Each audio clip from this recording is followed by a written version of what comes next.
दोस्तों, प्राचीन समय से ही हमारे आचार, विचार, व्यवहार और यहाँ तक कि हमारे कार्य करने के तरीकों का संबंध हमारे द्वारा ग्रहण किए गए भोजन से माना जाता है। ये भोजन शाकाहार तथा मांसाहार दो प्रकार का होता है। मांसाहार ग्रहण करने वाला व्यक्ति शाकाहार को घास फूस वाला भोजन कहता है, तो दूसरी ओर शाकाहारी मांसाहारी को जीवों की हत्या बताता है। आखिर गरुड़ पुराण में शाकाहार और मांसाहार के बारे में क्या कहा गया है तथा मांसाहार ग्रहण करने वाले व्यक्ति को पाप लगता है या पुण्य, आइए जानते हैं इस वीडियो में। दोस्तों, अभी तक हमें इस बारे में अधूरा ज्ञान ही पता था, जिस कारण ही हम मानते आए हैं कि वेदों में पशु बलि, शिकार या अन्य जीवों की हत्या करना उचित माना गया है। लेकिन हम आपको बता दें कि ये पूर्ण सत्य नहीं है, क्योंकि अभी तक आपने कभी वेदों को विस्तृत तरीके से पढ़ा ही नहीं है। सभी 4 वेदों ऋग्वेद, सामवेद, यजुर्वेद और अथर्ववेद में मांसाहार ग्रहण करने को पूरी तरीके से निषेध बताया गया है। अथर्ववेद में कहा गया है कि हे मनुष्य, तुम गेहूं, दाल, चावल आदि खाने योग्य पदार्थों को आहार के रूप में ग्रहण करो, यही तुम्हारे लिए सबसे उत्तम है। तुम कभी भी नर, मादा या किसी भी भ्रूण की हिंसा मत करो।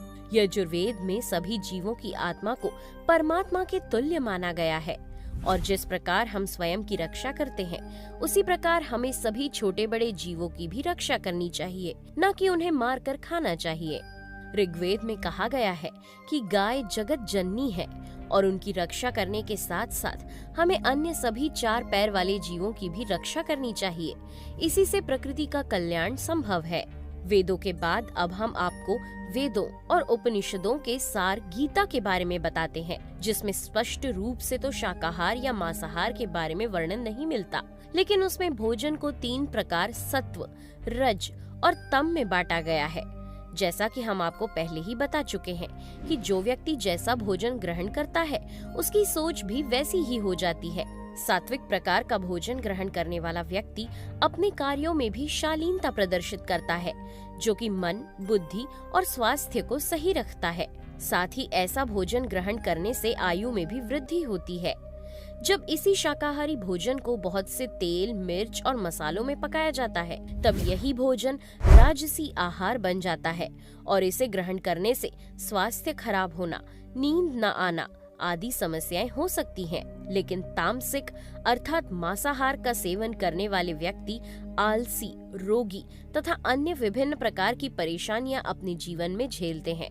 दोस्तों, गरुड़ पुराण में मांसाहार के बारे में एक कथा का वर्णन मिलता है, जिसके अनुसार एक दिन जब बचपन में श्री कृष्ण यमुना नदी के किनारे बैठकर बांसुरी बजा रहे होते हैं, तभी अचानक से उनके पीछे एक हिरण छिप जाता है, जो कि बहुत घबराया हुआ होता है। इसके तुरंत बाद ही उसके पीछे एक शिकारी दौड़ता हुआ आता है, जो कि श्री कृष्ण से कहता है कि ये मेरा शिकार है, कृपा करके मुझे इसे दे दे। तब श्री कृष्ण उस शिकारी को उत्तर देते हुए बोलते हैं कि हर जीवित प्राणी पर सबसे पहले उसका स्वयं का अधिकार होता है, न कि किसी और का। श्री कृष्ण के इन वचनों को सुनकर वो शिकारी बहुत ही क्रोधित हो जाता है और श्री कृष्ण से बोलता है कि तुम मुझे ज्ञान मत दो, मैं इसे पकाकर खाऊंगा। तो इतना सुनने के बाद श्री कृष्ण फिर उस शाकाहारी से कहते हैं कि किसी जीव की हत्या या उसे पकाकर खाना बहुत बड़ा अपराध है। क्या तुम्हें नहीं पता कि मांसाहार पुण्य है या पाप? तब वो शिकारी बोला, मुझ जैसे अज्ञानी को ये सब कुछ नहीं पता। मैं बस इतना जानता हूँ कि मुझे अपनी भूख शांत करने के लिए इस हिरण का शिकार कर इसे खाना ही होगा। साथ ही इस हिरण को मारकर मैं इसे जीवन बंधन से मुक्त कर रहा हूँ, जो कि पुण्य का ही काम है। और जितना मैंने सुना है, उसके अनुसार जीव हत्या तो शास्त्रों में भी बताई गई है। यहाँ तक कि राजा भी शिकार करने के लिए जाने जाते हैं। तो क्या आपके अभी नियम कानून हम जैसे निर्धनों के लिए ही बने हैं? अतः कृपा कर आप मुझे ना रोकें। शिकारी के द्वारा इन सब बातों को सुनकर श्री कृष्ण को आभास हो जाता है कि तामसिक या मांसाहार भोजन ग्रहण करने के कारण इसकी बुद्धि कुद्ध हो गई है। इसमें सोचने समझने की क्षमता भी नहीं बची है, इसलिए अब इसे कुछ भी समझाने का फायदा नहीं है। तब श्री कृष्ण उस शिकारी को एक कहानी सुनाते हैं और कहते हैं कि इस कहानी को सुनने के बाद तुम स्वयं निर्णय करना कि मांसाहार पाप है या पुण्य। तब वो शिकारी मन ही मन सोचता है कि कथा सुन ही लेते हैं, जिससे उसका मनोरंजन भी हो जाएगा तथा बाद में वो हिरण का शिकार भी कर लेगा। श्री कृष्ण अपनी कथा आरंभ करते हुए कहते हैं कि एक बार मगध में समय पर बारिश न होने के कारण अन्न की कमी होने लगी, जिससे धीरे धीरे अकाल की स्थिति भी बनती जा रही थी। तब वहाँ के राजा को चिंता सताने लगी कि यदि ऐसा ही चलता रहा तो बाकी अन्न भी समाप्त हो जाएगा, जिससे स्थिति और भी ज्यादा बिगड़ती जाएगी।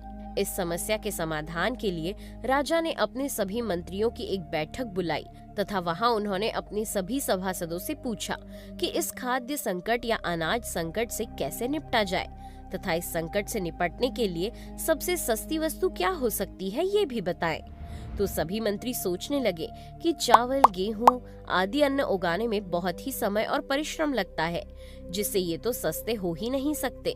तभी शिकार का शौक रखने वाले एक मंत्री ने कहा कि महाराज, मेरे अनुसार सबसे सस्ता खाद्य पदार्थ मांस है, जिसके लिए हमें धन भी खर्च नहीं करना पड़ेगा और पोषण भी प्राप्त हो जाएगा।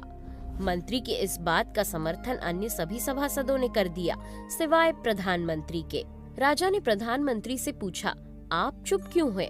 तो वे बोले, महाराज, मैं मांस को सबसे सस्ता खाद्य पदार्थ नहीं मानता, फिर भी मैं इस विषय पर अपने संपूर्ण विचार कल आपके समक्ष प्रस्तुत करूंगा। जिसके बाद प्रधानमंत्री उसी रात को मांसाहार का प्रस्ताव रखने वाले मंत्री के घर पहुंच जाते हैं। इतनी रात को प्रधानमंत्री को अपने घर आया देख वो मंत्री घबरा जाता है।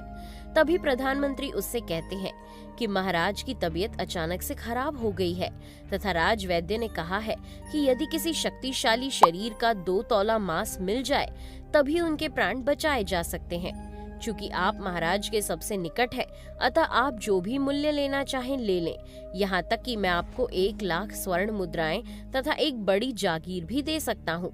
बस आप केवल हाँ कहें, जिससे मैं आपके हृदय का 2 तौला मांस निकाल लूं। ये सब सुनकर वो मंत्री बहुत घबरा गया और सोचने लगा कि जब प्राण ही नहीं रहेंगे तो ये धन और जागीर किस काम के रहेंगे। फिर वो दौड़ते हुए अंदर जाकर तिजोरी से 1 लाख स्वर्ण मुद्राएं निकालकर प्रधानमंत्री को दे देता है और प्रार्थना करते हुए कहता है कि महाशय, आप अपनी मुद्राओं में ये स्वर्ण मुद्राएं और मिला लीजिए और इनसे किसी अन्य व्यक्ति का मांस आप ले लीजिए। कृपा कर मुझे इस कार्य से दूर रखें और एक विनती भी है कि ये बात राजा तक न पहुँचे। लेकिन प्रधानमंत्री फिर से बोले कि राजवैद्य ने खास तौर पर आपका ही नाम लिया है। यदि आप ये दान कर दे तो इसके लिए मैं आपको स्वयं का प्रधानमंत्री पद भी दे दूंगा और खुद आपका कर्मचारी बनकर रहूंगा। तो वो मंत्री बोला कि अगर प्राण ही ना रहे तो आपका पद या राजा का सिंहासन भी मिल जाए तो मैं उसे लेकर क्या करूंगा, अतः मुझे क्षमा करें।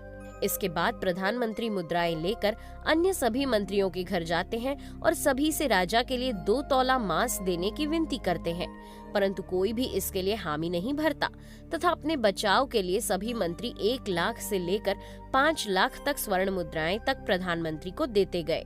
इस तरह उन्होंने एक ही रात में 1 करोड़ तक की स्वर्ण मुद्राएं इकट्ठी कर ली।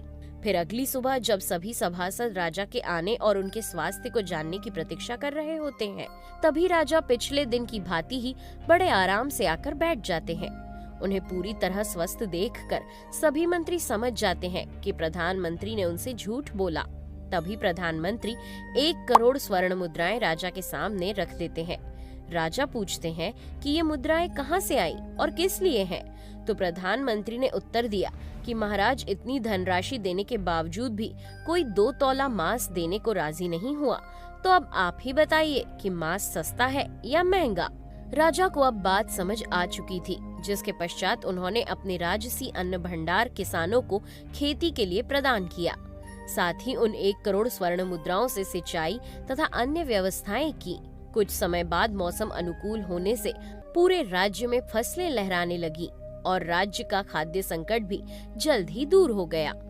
श्री कृष्ण द्वारा इस कथा को सुनने के बाद शिकारी समझ गया कि व्यक्ति की महानता जीवन लेने में नहीं बल्कि देने में है। जिसके बाद उसने हिरण का शिकार नहीं किया, साथ ही कसम खाई कि अब वो जीवन में अन्य किसी जीव को कष्ट नहीं पहुंचाएगा। दोस्तों, इस तरह श्री कृष्ण इस कथा के माध्यम से हम सभी को ये समझाना चाहते हैं कि जिस प्रकार हमें अपने प्राण प्रिय होते हैं, उसी प्रकार सभी जीवों को भी अपनी जान प्यारी होती है। तो अब ये आप पर निर्भर करता है कि आप शाकाहारी होंगे या मांसाहारी।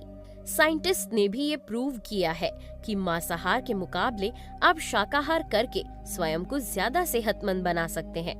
मांसाहार करने से पहले इतना जरूर सोचिएगा कि अपने स्वार्थ के लिए अन्य किसी मूक और असहाय जीव को मारना कहाँ तक उचित है, और इन जीवों का श्राप आपको न केवल इस जन्म में बल्कि अगले बहुत से जन्मों में भोगना पड़ सकता है।